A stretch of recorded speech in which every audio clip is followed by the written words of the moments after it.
Part 1.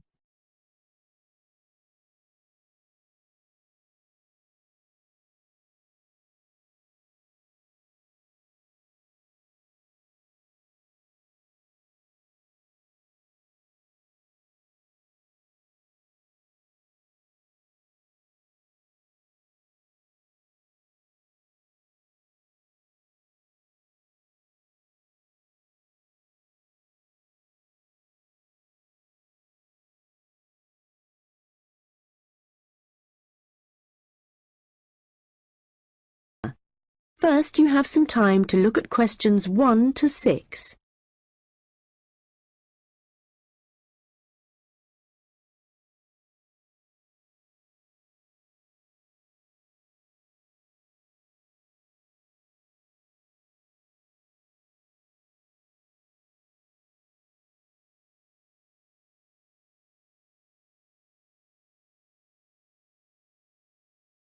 Hi Nick, it's Julie.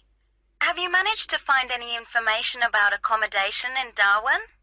Hi, I was just going to call you. I found some on the internet. There are quite a few hostels for backpackers there. The first possibility I found was a hostel called Top End Backpackers.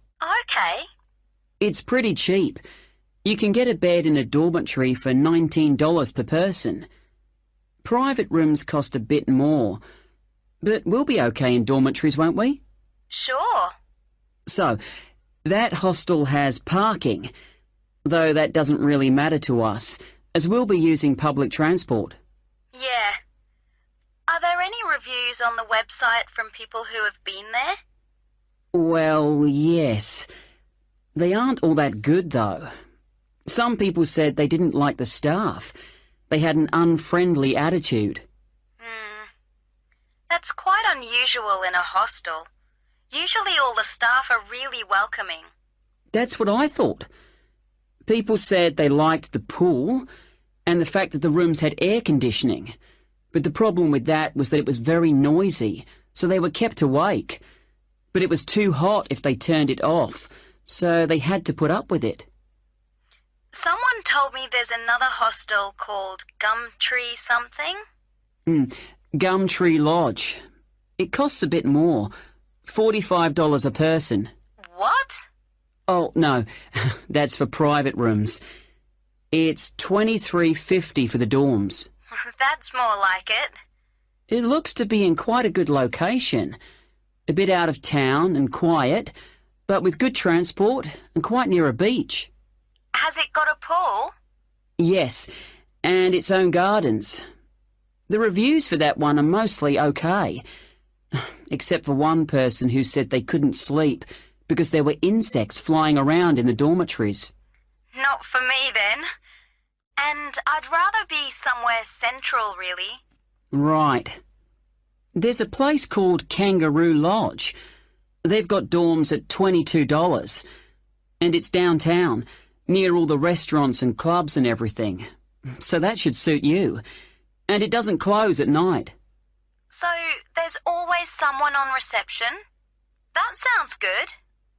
The only criticism I saw was that the rooms were a bit messy and untidy, because people just left their clothes and stuff all over the beds and the floor. Don't hostels usually have lockers in the bedrooms, where you can leave your stuff?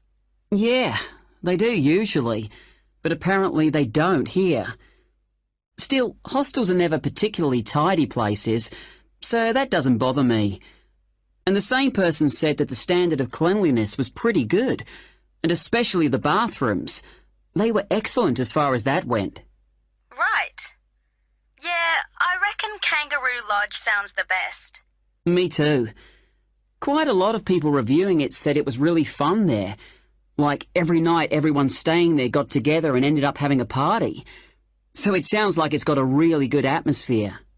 Okay, let's go for that one.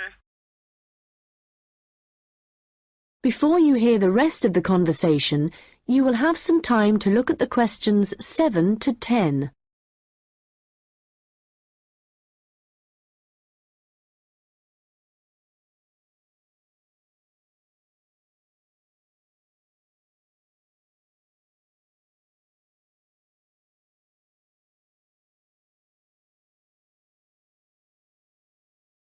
Now listen and answer questions 7 to 10. Did you get the address of Kangaroo Lodge? Yes, it's on Shadforth Lane. Can you spell that? SHADFORTH.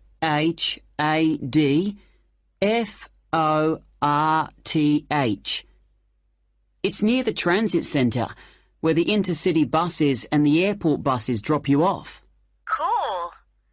I'm really looking forward to this. I've never stayed in a hostel before. Do they provide bed linen, sheets and things? Yeah.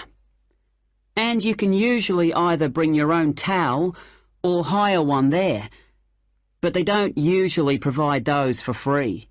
Okay. And what happens about meals? Well, you don't have to pay extra for breakfast.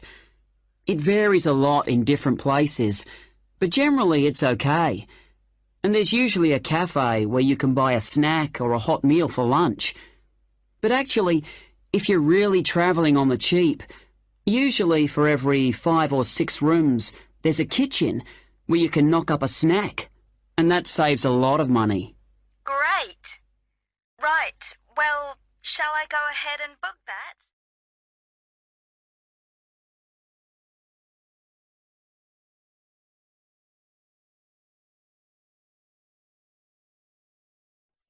That is the end of part 1.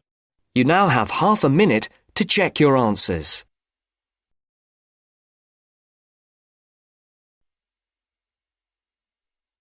Now turns to part 2. Part 2.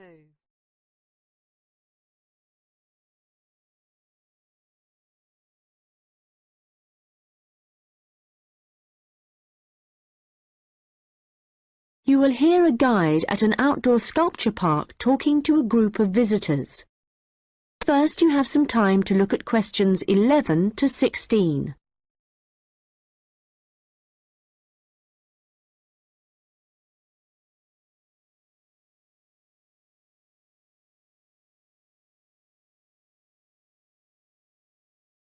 Hello everyone and welcome to the Anglia Sculpture Park. Right, well, the idea behind the sculpture park is that it's a place where works of art, such as large sculptures and carvings, can be displayed out of doors in a natural setting. As you'll have noticed when you drove here, most of the land around the park is farmland. The park itself belonged to a family called the De Quinces, who had made a lot of money from manufacturing farm machinery and who also owned substantial stretches of forest land to the north of the park. They built a house in the centre of the park, not far from where we're standing now, but this burnt down in 1980 and the De Quinces then sold the land. The Anglia Sculpture Park isn't the only one in the country. Several of the London parks sometimes display contemporary sculptures, and there are a couple of other permanent sculpture parks in England.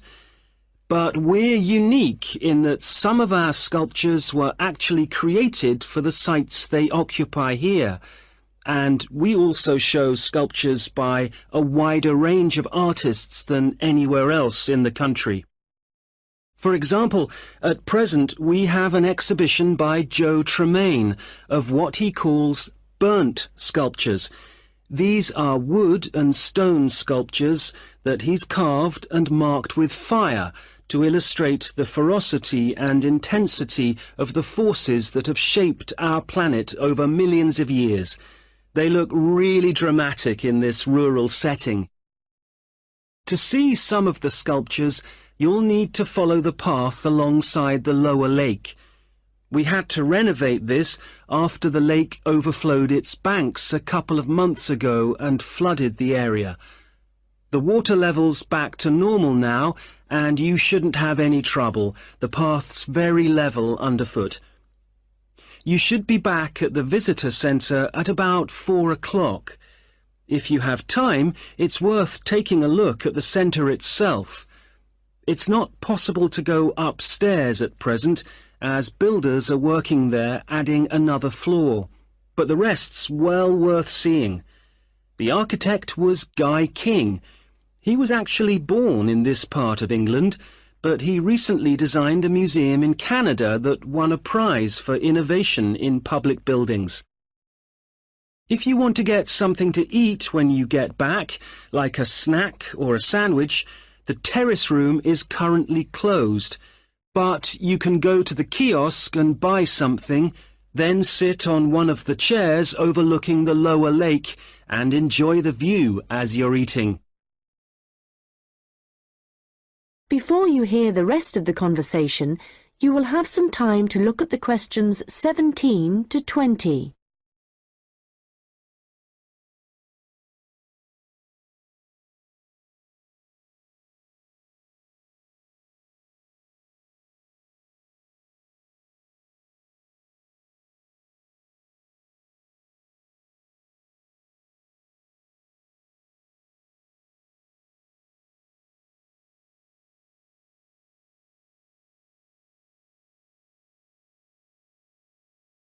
Now listen and answer questions 17 to 20. Now, let me just tell you a bit about what you can see in the sculpture park. If you look at your map, you'll see the visitor centre, where we are now, at the bottom, just by the entrance. Since we only have an hour, you might not be able to get right around the park, but you can choose to visit some of the highlights. You might like to take a look at the Joe Tremaine sculptures, which are displayed on this side of the upper lake, just behind the education centre and near the bridge. They're really impressive, but please remember not to let your children climb on them. One of our most popular exhibitions is the Giorgio Catalucci bird sculptures. They're just across the bridge on the north side of the lower lake.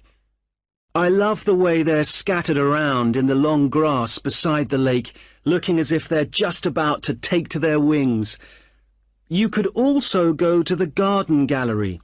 It's on this side of the upper lake. From the visitor centre, you go to the education centre, then keep on along the path and you'll see it on your right. There's an exhibition of animal carvings there which is well worth a look. We also have the Longhouse. That's quite a walk. From here, you go to the bridge and then turn left on the other side. Soon you'll see a winding pathway going up towards the northern boundary of the park. Go up there and you'll find it at the top. They have some abstract metal sculptures that are well worth seeing if you have time. OK, well, now, if you...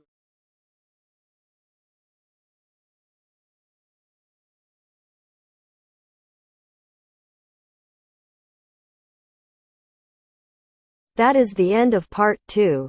You now have half a minute to check your answers.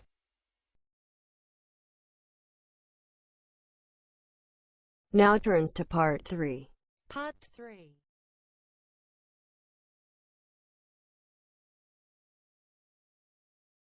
You will hear a first-year marketing student called Leo talking to a second-year student called Anna about his marketing report.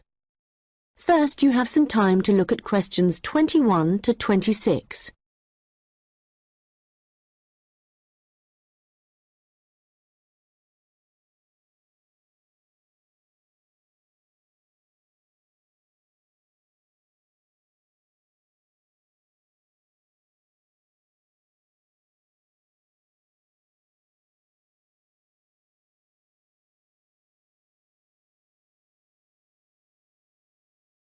Anna, I wanted to ask you about my marketing report.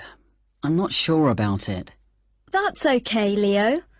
So what do you have to do? Choose a product or service, then compare two organisations that produce it. I'm doing instant coffee. But haven't you got a weekend job in a clothing store? Why didn't you choose clothing? That was my first thought, because I thought it'd give me some practical examples. But when I searched for men's clothing on the internet, there were hardly any articles. So then I looked for coffee, and I found there were tons. Yeah, there are so many brands on the market now. OK, so How much have you actually written? I've done part 1 on economic and technological factors. I found some good data on technological changes, how in Australia fewer people are buying instant coffee because of cheap coffee percolators that they can use to make real coffee at home. But there's also a movement away from drinking coffee. Switching to things like herbal teas instead because they think it's healthier. But that's not really to do with technology. It's more cultural. Anyway, for part 2, I'm comparing 2 instant coffee companies, Coffee Now and Schaffers, and I've made this table of products. Right. Let's see. So you've got the brand names and prices and selling size and descriptions. OK, the table looks good. You'll get marks for research there. Where will it go? In the section on the marketing mix, under product. Not in the appendix? No. OK, but it's too factual on its own. You need to add some comment in that section about the implications of the figures. Right. I'll do that.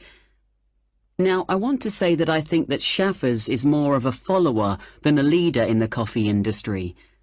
Now, I'm putting that in the section on market share. Does that seem okay? Let's see. So, you've begun by explaining what market share is. That's important. But you've got to be careful how you give that opinion. Do you think it should go in another section? Well, it's fine where it is, but you've got to back it up with some data, or they'll say your report lacks weight. OK. One thing I'm worried about is finding anything original to say. Well, since this is your first marketing report, you're not expected to go out and do interviews and things to collect your own data. You're just using published data. So the analysis you do might not throw up anything that people didn't know before. But the focus is more on how you handle the data. I mean, you might take something like a graph of sales directly from a website, but what makes your work original is the perspective you provide by your interpretation of it. Oh. You know, it's all so different from business studies assignments at school. It's really surprised me. What? How much research you have to do? I expected that. It's more, I knew exactly what I had to do to get a good grade at school. And I knew I'd be expected to go more deeply into things here. But I haven't got information on how the lecturer is going to grade my work, what he's looking for.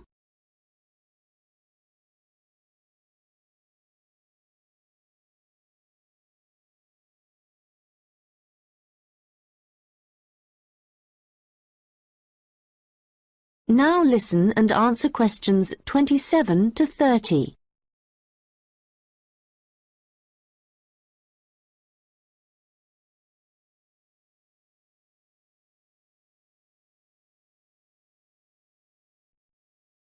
Well, one thing you have to remember is that in a marketing report, you've got to have what they call an executive summary at the beginning. I forgot that and I got marked down. Yeah, I've drafted it. I've got an overview. Have you got something about the background there? Yeah. Good. So, I've just made a summary of the main points. I wasn't sure whether or not I should have my aims there. No, that's too personal.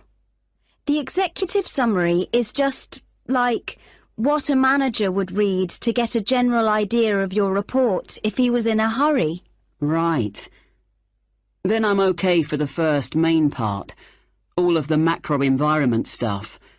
But it's when I get onto the problem section, I've listed all the problems that Coffee Now and Schaffers are facing. But then what? Well, you have to prioritise. So indicate the main problems, and then you analyse each one by connecting it with a theory. That's where your reading comes in. OK.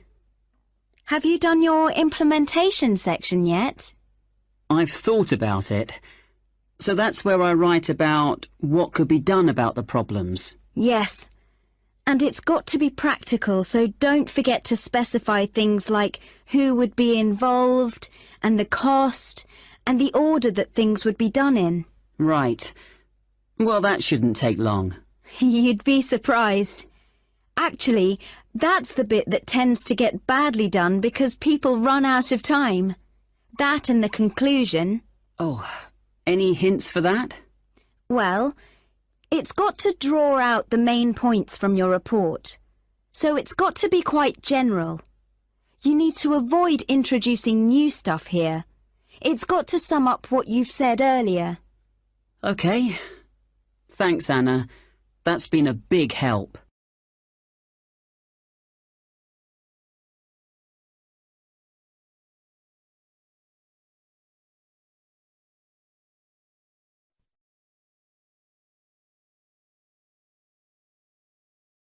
That is the end of part 3.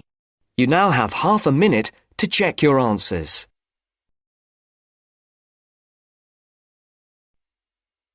Now turns to part 4. Part 4.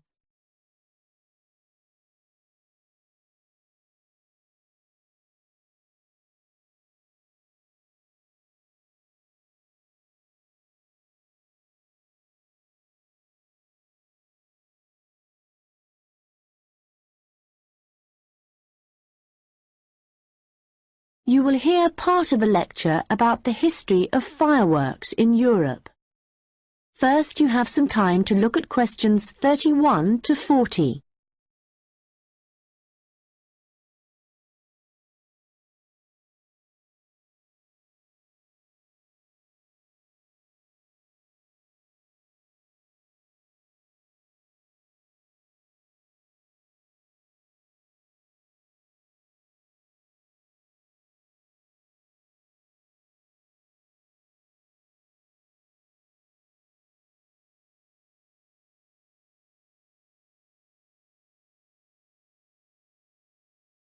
Now listen carefully and answer questions 31 to 40. An interesting aspect of fireworks is that their history tells us a lot about the changing roles of scientists and technicians in Europe. Fireworks were introduced from China in the 13th century. Up to the 16th century, they were generally used for military purposes, with rockets and fire tubes being thrown at the enemy. But they were also sometimes a feature of plays and festivals, where their chief purpose was related to religion. By the 17th century, the rulers of Europe had started using fireworks as a way of marking royal occasions. Technicians were employed to stage spectacular shows which displayed aspects of nature, with representations of the sun, snow and rain. These shows were designed for the enjoyment of the nobility and to impress ordinary people. But fireworks also aroused the interest of scientists, who started to think of new uses for them. After seeing one firework display where a model of a dragon was propelled along a rope by rockets, scientists thought that in a similar way humans might be able to achieve flight, a dream of many scientists at the time. Other scientists, such as the chemist Robert Boyle, noticed how in displays one firework might actually light another, and it occurred to him that fireworks might provide an effective way of demonstrating how stars were formed. Scientists at the time often depended on the royal courts for patronage. But there was considerable variation in the relationships between the courts and scientists in different countries. This was reflected in attitudes towards fireworks and the purposes for which they were used. In London, in the middle of the 17th century, there was general distrust of fireworks among scientists. However, later in the century, scientists and technicians started to look at the practical purposes for which fireworks might be employed, such as using rockets to help sailors establish their position at sea. It was a different story in Russia, where the St. Petersburg Academy of Science played a key role in creating fireworks displays for the court. Here, those in power regarded fireworks as being an important element in the education of the masses, and the displays often included a scientific message.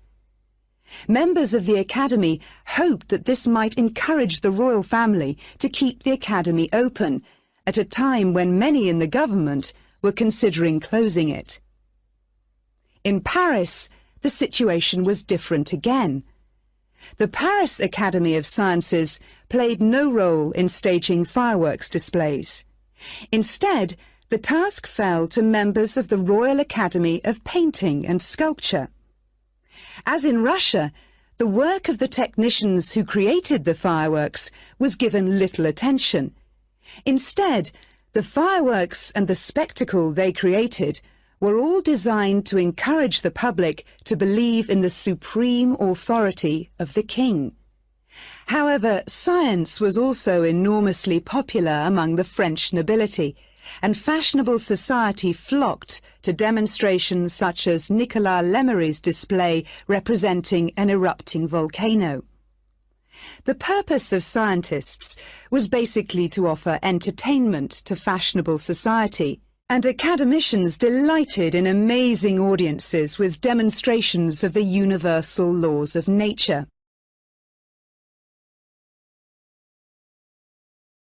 In the course of the 18th century, the circulation of skills and technical exchange led to further developments. Fireworks specialists from Italy began to travel around Europe, staging displays for many of the European courts.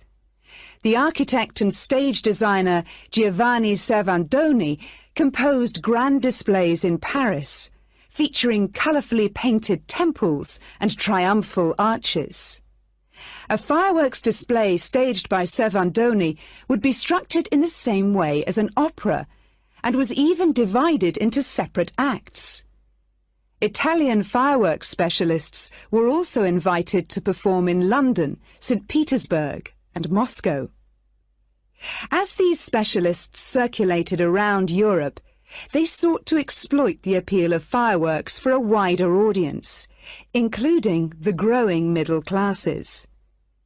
As in the previous century, fireworks provided resources for demonstrating scientific laws and theories, as well as new discoveries, and displays now showed a fascinated public the curious phenomenon of electricity. By the mid-18th century, fireworks were being sold for private consumption. So the history of fireworks shows us the diverse relationships which existed between scientists, technicians, and the rest of society.